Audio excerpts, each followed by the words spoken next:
Hindi inirungan ni Philippine National Police Chief General Nicolas Torre III ang hamong suntukan ni Davao City Acting Mayor Baste Duterte.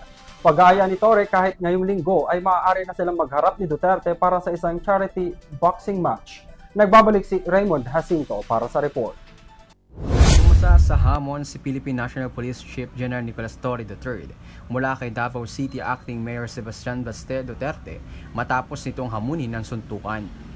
Nagsimula ito matapos mag-viral ang vlog ng nakababatang Duterte kung saan pinunan ng maanghang na salita si Torre at hamunin ng suntukan dahil umano sa panggigipit na ginagawa nito sa kanyang pamilya. Matatandaan na si Torre ang nanguna sa pag-aresto ng ama ni Baste na si dating Pangulong Duterte noong March sa Ninoy Aquino International Airport or NAIA bilang tugon sa warrant ng International Criminal Court. Gusto mo harasin ako, harasin mo lang ako. Kasi matapang ka lang naman, we have the position pero gusuntukan tayo, ararap ko makaya bita. Batay naman sa pakikipanayam kay Torre, handa siyang makipagbakbakan kay Duterte sa isang 12-round boxing match na pwedeng ganapin ngayong linggo, alas 9 ng umaga sa Araneta Coliseum.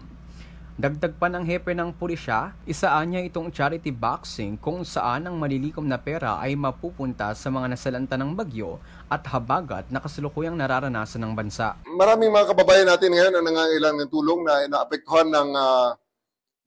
naapektuhan ng bagyo at baha.